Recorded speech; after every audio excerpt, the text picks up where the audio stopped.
Stan Flake here with your national briefing. Making news today, flood concerns on the east coast. The South Australian government confirms a cyber attack and Aussies tipped to spend a heap after Christmas this year.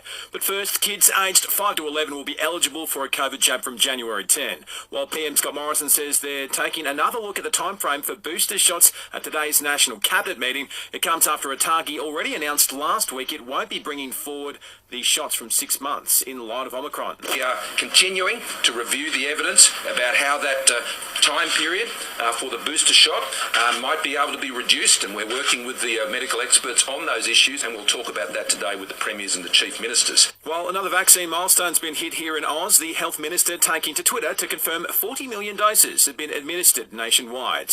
Meantime, mixed news in Victoria on the Omicron COVID front. There's been 2 new cases confirmed today. Travellers who flew in from Dubai to Melbourne on November 30. A third person on that flight's tested positive for COVID. It's unclear which variant. While one of the 3 earlier suspected Omicron cases in the state has now turned out to be Delta, and another 2 are being investigated. There's been no new Omicron cases in New South Wales overnight. Queensland's recorded half a dozen community cases of the virus on the Gold Coast. The exact variant's unclear as yet. The country's copping some wild weather at the minute. Work continues in WA to contain a massive blaze in the Margaret River area, which has burnt through more than 6,000 hectares and has been going for 3 days. While the flood threat continues for Australia's east, the Weather Bureau's Dean Naramore says 3 states are on alert, but the wet weather should clear up this weekend. Numerous flood warnings current, pretty much extending from southern Queensland all the way down into eastern Victoria.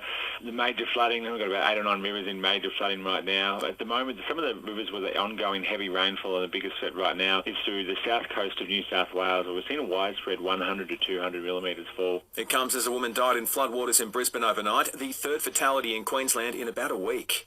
Concerns a cyber attack in South Australia may have seen the personal details of as many as 80,000 workers leaked. The state government's confirmed a company which provides the payroll software has been targeted, and Aussies are wasting no time getting about this holiday period. We're expected to spend $21 billion on post-Christmas sales across the country. That's up almost 13% on pre-pandemic levels back in 2019. Selling the family home, Miller, Juan and John put you first. This is SAFM weather. England was 2 for 107 at tea on day 3 of the opening test against Australia, still trailing our boys' first innings by 171 runs with 8 second innings wickets in hand. Mitchell Starc and Pat Cummins, the wicket takers for Australia.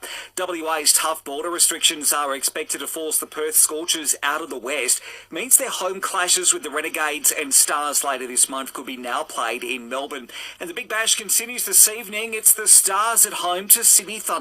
19 and cloudy on the Limestone coast today. Tomorrow, clouds clearing with a top of 24 down to a low of 8. Nice and sunny, top of 31 on Sunday. And catch every ball of the Ashes live. Download and join our listener app now.